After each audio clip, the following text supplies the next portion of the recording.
महीना कुछ यूं ही नवंबर दिसंबर की रही होगी। आकाश साफ थी, हल्की धूप निकल चुकी थी। हम अपने दोस्तों के साथ कॉलेज परिसर में ही बैठकर धूप का लुत्फ उठा रहे थे। साथ ही हम दोस्तों यहाँ वहाँ की बातें फेंक रहे थे। तभी मेरी ध्यान कॉलेज के मेन गेट के पास जाकर टिकी। हल्के नीले रंग की स्वेटर, पीली सलवार सूट और अपने रेशमी बालों को मोड़कर आगे की तरफ करके कोई आ रही थी। उसके चेहरे पर पड़ती हल्की धूप और उसके लिलार की लाल बिंदी गजब की खिल रही थी। जब वह मेरी नज़दीक आई तो मेरी आंखें खुली की खुली रह गई। अरे ये तो निशा है। उसका नाम मेरे मुंह से अचानक निकल गया। मैं निशा को कई बार प्रपोज कर चुका था, लेकिन उसका अब तक कोई जवाब नहीं मिला था। वह ना तो कभी इनकार की थी और ना ही कभी हामी भरी थी। बस वह सिर्फ मुस्कुराकर टाल देती थी। यही कारण था कि मेरे दोस्त मुझे हमेशा कहा करता था कि निशा भी तुम्हें प्यार करती है, तभी तो वह तुम्हें इनकार नहीं करती है। आज उसे इतनी सजी सबरी देखकर मैंने भी ठान लिया था कि आज उससे जवाब लेके रहूँगा। अब हम लोग क्लास में जा चुके थे, लेकिन जैसे ही ब्रेक में मौका मिला उससे पूछ ही लिया, निशा मैं तुमसे एक बात पूछना चाहता हूँ। पूछो, निशा ने कही। मैं अपनी आवाज़ों को दबाते हुए बोल ही रहा था कि उसने मेरी बातों को काटते हुए बोली, ठीक है, आज तुम कुछ नहीं कहोगे, मैं ही कहती हूँ। यह सुनकर मेरी धड़कन तेजी से धड़कने लगा। पूरी शरीर में बिजली सी चौंध गई। पर उसने जो कही, आवाज़ सुनकर मेरी खुशी का ठिकाना नहीं था। आज तो मेरी जिंदगी का सबसे हसीन पल था, जिसका इंतज़ार मैं बरसों से कर रहा था। वह आज सुनने को मिला था। I love you. निशा अपनी होठों को मेरे होठों के नज़दीक लाकर बोली। निशा मेरे प्यार को कबूल कर चुकी थी और देखते ही देखते कुछ ही देर में हम दोनों एक दूसरे के गले में लिपट गए। सदियों से बंजर ज़मीन पर आज पहली बार प्यार की गुलाब खिल रही थी। सभी दिशाएं मोहब्बत की इस रंग में विभोर हो चुकी थी। अब हम कुछ ही दिनों में लैला मजनू की तरह पूरे कॉलेज में फेमस हो चुके थे। हमारे सभी दोस्त निशा को भाभी कहकर बुलाने लगे थे। इसके बाद हम दोनों कई बार साथ में घूमे, मस्ती किए, कभी इस पार्क में तो कभी उस पार्क में। अपनी बाइक पर लेकर उसे जब पटना की सड़कों पर निकलते थे तो सारी लोगों की नज़र हम दोनों पर टिके रहता था। लेकिन एक समय ऐसा भी आया जब हमारी कॉलेज ख़त्म होने को आ रही थी। हम दोनों को अलग होने की डर खाई जा रही थी। दिमाग में अलग अलग गजब गजब के ख्याल आ रहे थे। कभी सोचते थे हम दोनों शादी कर ले, तो कभी हमें अपने परिवार के फैसलों का डर सताने लगा था। जब हमारी कॉलेज ख़त्म हुई तो हम दोनों अपने अपने शहर वापस आ गए, लेकिन उसकी यादों ने यह जीना मुश्किल कर रखा था। कई दिनों तक कुछ करने का मन नहीं कर रहा था। बस यूं ही उदासी में उसकी तस्वीर को निहारता रहता था। दिल तो चाहता था सब कुछ भूलकर उसके पास चले जाऊं, लेकिन जिम्मेदारियां मुझे मजबूती से जकड़ रहा था। मैं आधे मन से जॉब के लिए इंटरव्यू देने चला गया।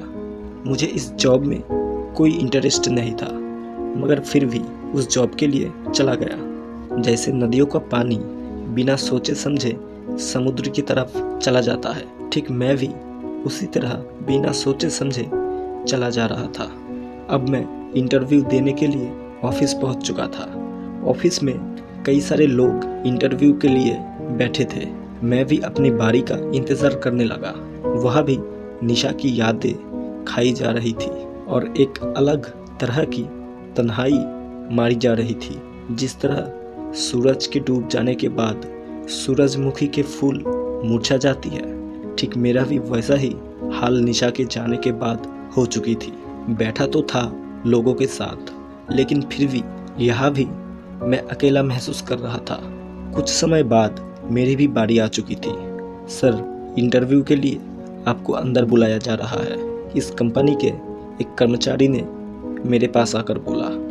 ओके, कहकर मैं ऑफिस के दरवाजे को हल्के से धक्का देकर अंदर गया। बड़ी बड़ी आंखें, रोदार चेहरा, चेहरे पर कड़क स्वभाव और बाल हल्के सफ़ेद एक व्यक्ति कुर्सी पर बैठा था। उन्होंने मुझे बैठने का इशारा किया। उसके बाद उन्होंने पूछा, नाम क्या है? जी राजू अग्रवाल, मैंने कहा। इसके बाद उन्होंने कई सवाल पूछा जिसका जवाब मैं पूरी कॉन्फिडेंस के साथ देता गया। उन्होंने कुछ अजीब तरह के सवाल भी पूछे, जैसे तुम्हारे पिताजी क्या करते हैं, तुम कितने भाई बहन हो। इन सवालों के अलावा और भी कई सवाल पूछे, पर मैंने सभी प्रश्न का जवाब बिल्कुल सही देता गया। क्या किसी से प्यार करते हो? उनका यह प्रश्न सुनकर मैं स्तब्ध रह गया। भले जॉब के लिए इस तरह का प्रश्न कौन पूछता है? मैंने इस प्रश्न का जवाब खामोश रहकर ही देना उचित समझा। इस प्रश्न को सुनकर ऐसा लग रहा था यह जॉब इंटरव्यू कम और मैरिज इंटरव्यू ज़्यादा लग रही थी। तुम मुझे बहुत पसंद हो, उन्होंने बोला। अपने दाएं हाथ से रिंग बेल का बटन दबाकर किसी को बुलाया। इन्हें लेकर मैडम के केबिन में जाओ, उन्होंने आदमी के आने के बाद कहा। मैं उस आदमी के साथ दूसरे केबिन की तरफ चला गया। मन मचल रहा था। मैं मन ही मन सोचा जा रहा था, नौकरी मिलेगी या ऐसे ही वापस लौटना पड़ेगा। अगर नौकरी मिल जाएगी तो अच्छा, वरना। मैं जब दूसरे केबिन के अंदर गया तो मुझे आवाज़ सुनाई पड़ी, साहब बोलो कितना सैलरी लोगे। जब मैं कुर्सी पर बैठा देखा तो मेरी आंखें खुली की खुली रह गई। पूरे शरीर में बिजली सी दौड़ गई। चेहरे पर हल्की मुस्कान लिए कुर्सी पर निशा बैठी थी। मैं तो निशा को देखकर हक्का बक्का सा देखता रह गया। तभी वह मुझे बोली, क्यों साहब चौंक गए? मैंने कहा, निशा तुम्हें क्या लगा था हम तुम्हें भूल गए? मैं भी तुम्हें उतना ही मिस कर रही थी जितना कि तुम कर रहे थे, निशा ने कही। फिर हम दोनों ने एक दूसरे को गले लगा लिया। कुछ पल तक तो कहीं हम एक अलग सी दुनिया में खो गए। ऐसा लग रहा था किसी दिवालिया हुए इंसान को उसका पूरा संपत्ति फिर से वापस मिल गई हो। निशा ने बताई कंपनी उसके पापा की है और निशा ने खुद बोलकर ही मेरे नौकरी के लिए ऑफर दिलवाई थी, क्योंकि मेरे बारे में निशा अपने पापा से बात कर चुकी थी और उसके पापा मुझसे मिलना चाहते थे। अब तो हम दोनों मिल चुके थे। उसके बाद हम दोनों की शादी हमारे परिवार की रजामंदी से करा दिया गया। जन्मों जन्म तक साथ निभाने की वचन देकर आज हम दोनों साथ हैं। मैं बहुत खुश हूँ कि मुझे मेरा पहला प्यार मिल गया और भगवान से प्रार्थना करता हूँ मुझे अगले जन्म में भी इतनी ही प्यार करने वाली निशा ही मिले। ना चाहत है मुझे इन सितारों की, ना चाहत है इन बहारों की। तू हमेशा मेरे साथ रहे, चाहत है तेरी दीवाने की।